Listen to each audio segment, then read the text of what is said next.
ईरानी reports की माने तो ट्रंप वार्ता की आड़ में एक बार फिर ईरान को धोखा देने की तैयारी में। दावा है कि ट्रंप बातचीत के बहाने खर्ग द्वीप पर कब्जा करने का प्लान तैयार कर रहे हैं, लेकिन मुस्तफा ने साफ कर दिया है कि अगर खर्ग पर हमला हुआ तो ईरानी सेना अरब का पूरा नक्शा बदल कर रख देगी। ईरान को ट्रंप की कथनी और करनी पर शक है।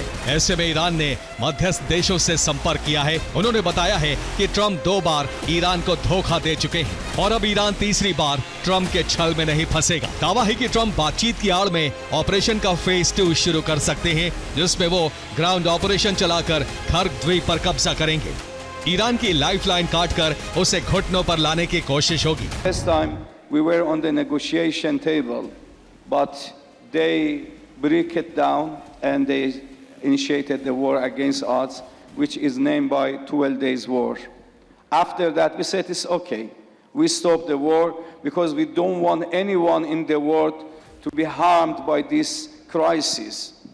Again, we were on the negotiation and they initiated this war to us.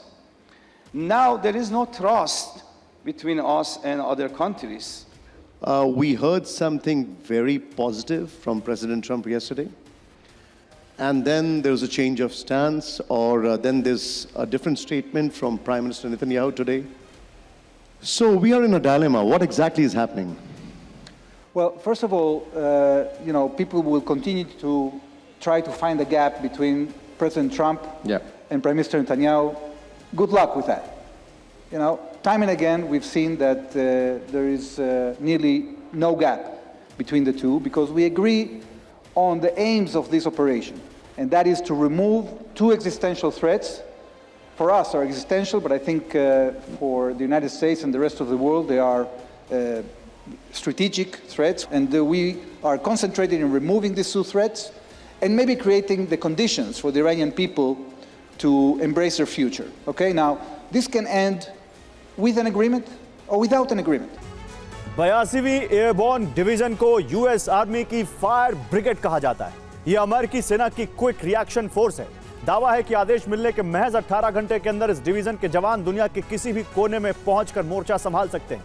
ये बेहद लो एल्टीट्यूड से जंप कर दुश्मन के ठिकानों तक पहुंचने की काबिलियत रखते हैं। दावा है कि ये महज 600 फीट की ऊंचाई से भी जंप कर सही लोकेशन तक पहुंचने में माहिर हैं। ये पैराशूट के जरिए लैंड कर दुश्मन पर सरप्राइज अटैक करते हैं। 82वीं एयरबोर्न डिवीजन के जवान M249 मशीन गन और जैवलिन का इस्तेमाल करते हैं। ये सबसे पहले दुश्मन के एयरबेस, नेवल बेस या फिर दी गई दूसरी स्ट्रैटेजिक लोकेशन पर कब्जा करते हैं ताकि दूसरे सैनिकों की सुरक्षित लैंडिंग का रास्ता तैयार कर सके। ये तब तक उस इलाके को सुरक्षित रखते हैं जब तक दूसरे सैनिक लोकेशन पर पहुंच नहीं जाते। अमेरिका का यूएसएस बॉक्सर 11वीं मरीन यूनिट के 2500 जवानों के साथ बीते हफ्ते अरब के लिए रवाना हो चुका है। इसके साथ एम्फीबियस शिप यूएसएस सोमरसेट और लैंडिंग शिप यूएसएस कॉमस्टॉक भी है।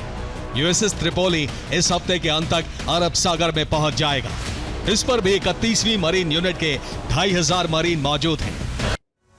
और अमेरिका अगर खर्ग द्वीप पर कब्जे का ग्राउंड ऑपरेशन चलाता है तो ईरान इसके काउंटर में यूएई और बहरीन के तटीय इलाकों पर कब्जे का ऑपरेशन शुरू कर सकता है। यह ऑपरेशन 2 चरण में होगा। पहले चरण में यूएई के Jebel Ali port, Fujairah port, Khalifa port और बहरीन में मौजूद अमेरिकी नेवल बेस पर ड्रोन और मिसाइलों से हमले होंगे।